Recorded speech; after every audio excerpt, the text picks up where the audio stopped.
Good morning students, मैं कीर्ति Paroha general English की class में आपका बहुत स्वागत करती हूँ।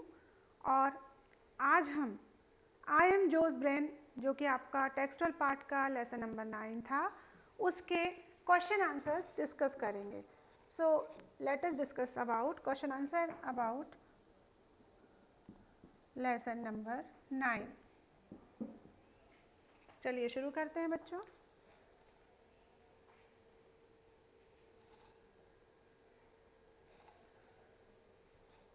सबसे पहले देखें वर्ड पावर में, जो कि आपके टेक्स्ट पार्ट की पहली एक्सरसाइज है। एक क्वेश्चन है, क्या आप दी गई धातुओं और उनके उपसर्गों को उनके अर्थ के साथ मिला सकते हैं? तो इसके अर्थ है एमबी, एमबी यानी बोथ। एंथ्रोपो ये होता है मानव से संबंधित, तो मैन। ऑटो अर्थात सेल्फ। डर्म यह है DERM, जब भी डर्म यूज होता है कोई शब्द तो वो होता है स्किन के लिए। Cosmo universe. एथनो नेशन के लिए। इक्वी अर्थात इक्वल बराबरी के लिए। डेक्स्ट्रो जनरली राइट के लिए यूज होता है। उन विशेषज्ञों के नाम लिखिए जिनके पास आपको जाना पड़ सकता है या भेजा जा सकता है। पहला है न्यूरोलॉजिस्ट, दूसरा डर्मेटोलॉजिस्ट, तीसरा कार्डियोलॉजिस्ट, पांचवा psychiatrist, obstetrician, gynaecologist, paediatrician, ophthalmologist और ऑर्थोपेडिशियन। तो ये सारे जो हैं ये न्यूरोलॉजिस्ट यानी तंत्र के रोग से संबंधित, नर्वस सिस्टम से संबंधित। डर्मेटोलॉजिस्ट स्किन से संबंधित। कार्डियोलॉजिस्ट हार्ट से संबंधित। साइकियाट्रिस्ट मानसिक रोगों से संबंधित। ऑब्स्टेट्रिशियन विविध रोगों से संबंधित। गायनोकोलॉजिस्ट जननी रोगों से संबंधित। पीडियाट्रिशियन शिशु रोगों से संबंधित। ऑप्थेल्मोलॉजिस्ट नेत्र प्रकाशीय रोगों से संबंधित। और ऑर्थोपेडिशियन अर्थात हड्डी के रोगों से संबंधित। नेक्स्ट देखते हैं बच्चों। अब हम कॉम्प्रिहेंशन पार्ट में आते हैं, तो क्वेश्चन देखते हैं। निम्नलिखित प्रश्नों के उत्तर दीजिए। What does the brain consist of? हमारा जो मस्तिष्क है वो किससे मिलकर बना है? Answer, the brain consist of 30 billion neurons and 5 to 10 times that number of glial cells. जो 30 बिलियन न्यूरॉन सेल से बना है और इससे 5 से 10 गुना बड़ी ग्लियल सेल से मिलकर के बना हुआ है। क्वेश्चन नंबर 2 देखें। How can you say that Joe's brain is Joe himself? आप कैसे कह सकते हैं कि जो का मस्तिष्क ही जो को प्रदर्शित करता है? We can say this because Joe's personality, his reactions, his mental capacity, यहाँ के बीच में बेटे स्पेस है, आप मेंटेन कर लेना, are the part of the brain. Joe's hearing, tasting, feeling happen inside Joe's brain. अर्थात हम इसलिए कह सकते हैं कि जो का जो व्यक्तित्व है, उसकी जो प्रतिक्रियाएं हैं, उसकी जो मानसिक क्षमता है, सब उसके पार्ट के ही, उसके मस्तिष्क का ही पार्ट है, जो कि जो को प्रदर्शित करता है। उसका सुनना, उसका टेस्ट करना यानी स्वाद लेना, उसका फीलिंग अनुभव करना, सब कुछ इनसाइड जोस ब्रेन यानी जो के ब्रेन के अंदर ही होता है। क्वेश्चन नंबर 3 देखें बच्चों। How does the brain cope with the amount of information that keeps coming? जो मस्तिष्क है वो इतनी सारी इंफॉर्मेशन, सूचनाएं जो उसके पास आती रहती हैं, उससे वो कैसे करता है, कैसे रिएक्ट करता है? The brain selects what is important and ignores the rest.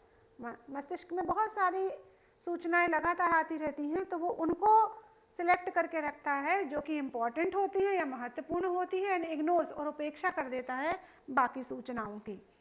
Question number 4 देखें। How does the brain react in emergency situations? आपातकालीन परिस्थितियों में जो मस्तिष्क है वो कैसे रिएक्ट करता है, कैसी प्रतिक्रिया देता है? The brain reacts in a different manner in emergency situation. ये भिन्न भिन्न तरीकों से करता है। If Joe slip on the ice, the brain immediately direct him to regain his balance and signals his arms to break the fall. If Joe hit the ground, the brain lets Joe know if he is hurt. अब बोलता है कि वो भिन्न तरीके, अगर जो कहीं किसी बर्फ पर फिसल जाता है तो उसका जो मस्तिष्क है तुरंत ही उसको निर्देशित करता है कि वो अपना बैलेंस बना ले, जिससे कि वो गिरने से बच जाए। यदि जो है वो ग्राउंड में उसको चोट लगती है तो ब्रेन उसको बताता है कि अब उसको कैसे चोट से बचना चाहिए। तो इस प्रकार ब्रेन जो है वो अपना रिएक्शंस देता है। नेक्स्ट देखें बच्चों, अब देखते हैं next question. What does the brain do when carbon dioxide level rises in the blood? जब रक्त में कार्बन डाइऑक्साइड का लेवल बढ़ जाता है, उसकी मात्रा बढ़ जाती है, तब ब्रेन क्या करता है? Answer, if the level of carbon dioxide increases in the blood, यदि कार्बन डाइऑक्साइड का लेवल ब्लड में इंक्रीज होता है या बढ़ता है, the brain suffers grave damage, grave यानी बहुत गंभीर, तो जो ब्रेन या मस्तिष्क है उसको बहुत गंभीर नुकसान होता है, इन द फॉर्म ऑफ पैरालिसिस और डेथ, या तो वो पैरालिसिस के रूप में, लकवा के रूप में, या फिर डेथ या मृत्यु के रूप में। क्वेश्चन नंबर 6 देखें बच्चों। What will happen when the brain does not get the oxygen and blood it requires? क्या होता है जबकि मस्तिष्क को ऑक्सीजन और न्यूट्रिएंट्स के रूप में ब्लड प्राप्त या खून प्राप्त नहीं होता है? Answer, if there is a temporary shortage of the above, Joe faint, यदि ऑक्सीजन और ब्लड की आपूर्ति में छोटा सा शॉर्टेज पड़ती है तो जो फेंट यानी जो बेहोश हो सकता है। If the supply breaks for a few minute, और अगर ये सप्लाई कुछ मिनटों के लिए भी रुक जाती है, द ब्रेन में suffer grave damage in the form of paralysis और डेथ। जैसा कि हमने क्वेश्चन नंबर 5 में था, सेम चीज यहाँ पर फिर से आ गई कि अगर वो कुछ मिनटों के लिए भी ऑक्सीजन की सप्लाई रुकती है तो ब्रेन फिर से एक बहुत गंभीर नुकसान, जो कि लकवा या मृत्यु के रूप में हो सकता है। क्वेश्चन नंबर 7 देखें। What happens when a part of brain is electrically stimulated? क्या होगा यदि मस्तिष्क का कोई हिस्सा बिजली के आघातों से क्या किया जाएगा? स्टिमुलेटेड किया जाएगा।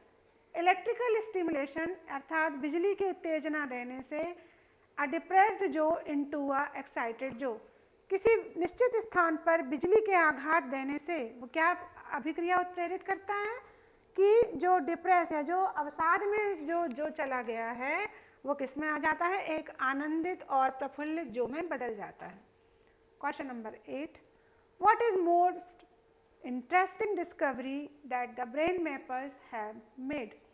सबसे ज्यादा इंटरेस्टिंग रुचिकर खोज क्या की है ब्रेन मैपर्स ने? Answer, the most interesting discovery यानी कि बहुत ही रुचिकर जो खोज है वो है प्लेजर सेंटर यानी आनंद केंद्र। आनंद केंद्र की जो खोज की है ब्रेन मैपर्स ने, वो सबसे इंटरेस्टिंग चीज है। Question number 9, what is a blood brain barrier, how does it work? ये क्वेश्चन बहुत इंपॉर्टेंट है। The blood brain barrier cushions it from shocks. अब जो ब्लड ब्रेन बैरियर है वो मस्तिष्क की आघातों से रक्षा करता है। It serves as a gatekeeper, ये किसी गेट कीपर या पहरेदार की तरह काम करता है। Let in something in denying entrance to other, वो कुछ वांछित चीजों को ही अंदर एंट्री देता है और बाकी चीजों को डिनाई यानी उनकी एंट्रेंस को बंद कर देता है। तो ये ब्लड ब्रेन बैरियर काम करता है। नेक्स्ट देखते हैं क्वेश्चन नंबर 10 देखें बच्चों। Describe the structure of the brain, अर्थात मस्तिष्क की बनावट का वर्णन करो। ये भी इंपॉर्टेंट क्वेश्चन है। आंसर देखें। The brain is made up of 2 hemispheres, right and left. जो मस्तिष्क है वो 2 गोलार्धों से मिलकर बना है, दायां गोलार्ध और बायां गोलार्ध।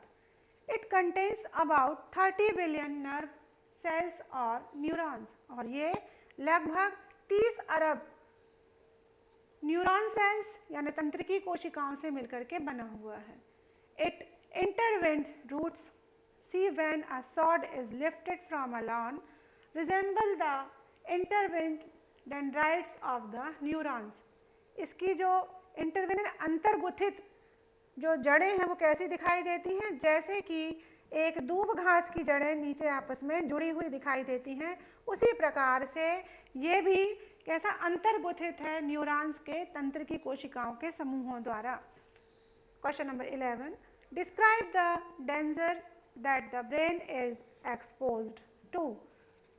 मस्तिष्क के खतरों के बारे में बताइए। आंसर, the danger to the brain are many.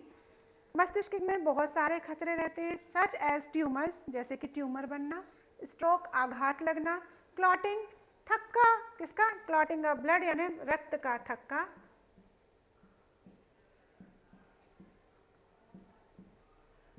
In its small arteries, इसकी धमनिकाओं में, ब्रेन इंजरी, मस्तिष्क की चोट, ये सारे ब्रेन के डेंजर यानी क्या है, खतरे हैं जो कि ब्रेन में हो सकते हैं।